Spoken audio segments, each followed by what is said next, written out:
here we are on the 9th of October. Last year, on the 9th of October, I was happily enjoying my cute little red Mini Cooper, but I happened to stop in for servicing because I could not remove the license plate to get new plates on my car because the bolts had rusted. So, not very mechanical. I actually go into the service department and say, can you help me? No matter what I do, I can't seem to get these bolts out of here. And then, so I'm in the service department, and while I'm waiting, I talk to the salesman, and the salesman say, well, they've made a Mini Cooper now with a larger engine. Matter of fact, it's the largest engine that they've ever put underneath the hood, and it's called a John Cooper Works car. So I'm talking to Eric, the salesman, and I said, well, if you have one, I'd like to test drive it and see what they're like. And so he says, oh no, we don't keep those here. Matter of fact, there aren't any in the Midwest. What? It's very exclusive. What's going on? Well, you have to order them from Germany, from the BMW plant there. They make all the parts, and we put them together in Oxford, England. And I'm going, oh, well, okay, I guess I won't be able to drive one. But, Eric, if a JCW car ever does, ever one comes here by some chance, somebody's ordering one from the Midwest or something, please give me a phone call. Put me on your list, because I'm very interested possibly buying one. So I kind of gave up on the idea, and weeks went by.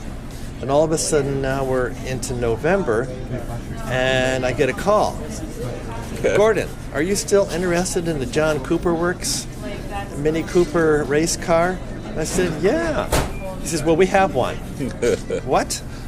Yeah, the corporate director has one. It's a company car from BMW, but it's through Mini USA. So this corporate director is coming over, and on Saturday we're going to have one here. And I said, well, how is this happening? Well, they need to instruct all the mechanics and all the service department and all of us salespeople about the John Cooper Works car to get us to try to sell them. So, of course, there has to be a car that they have to show off in the Midwest. And so the corporate director is bringing one on Saturday, and I said, okay, I want to sign up. What time? I want to be there. I want to drive one. And so I signed up for 10 o'clock Saturday. And I go over there, and here's this JCW just outside their showroom window. And like, oh my gosh. You took one look at it and said, this is it. I have to drive this car. This is unbelievable. It's my dream car. I can't believe. So Eric lets me drive the car, and we scoot out to Wayzata and back. And my big mistake was driving too fast. I left the parking lot, went down the ramp, got onto 394, and we're doing 84 miles an hour coming up the ramp. And it's like, oh, I'm supposed to look at the speedometer. Oh my gosh, Eric, I'm sorry. We're already doing 84. I need to slow down. How many gears? What is going on here? I could not believe how fast you're just going. Touching my foot to the gas pedal.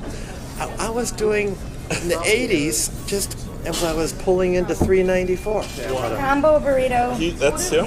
Here, I've got the Chaz plate. Thank you. So after the test drive, I said, okay, Eric, how much? What's it cost?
it out, accelerating, yep. Bring her back. Brake. Right up to the cone. Turn it in. Get your apex over there.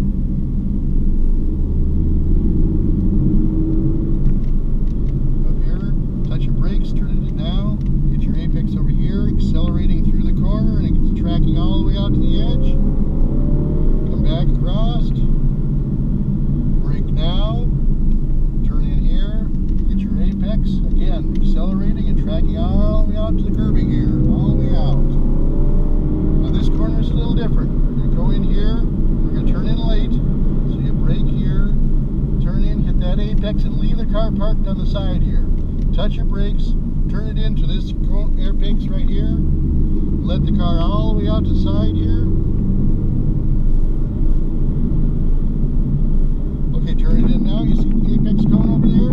Apex there. Track out, accelerating. Track right on out to the edge. Wiggle your fingers. Okay? Just want you to relax a little. Brake now. All the way up to that last cone. Turn it in and come down to right about there where the pavement brake is. And accelerate out of the corner. Follow that red car where he's going. Just like that. That's your first lap of the long track.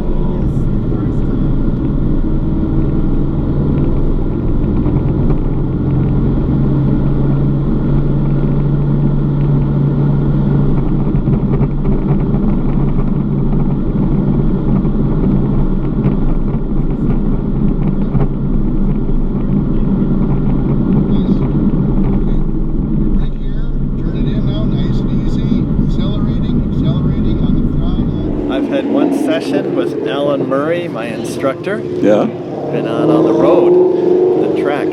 How did your car perform out on the track? The car performed beautifully. I mean, I felt so comfortable, had no issues at all as far as balance or speed. When I wanted speed, very often I had like plenty. And so it was kind of nice having the instructor with me too. Because he constantly talked for the whole 2.5 miles. He kept talking about where the apex is and turn in and turn out, and constantly kept going. And so I just listened to his dialogue and I kept learning and learning and learning. Okay. Well, and that's the end of session 1. We got 4 more sessions? Yes. Oh, I hope so.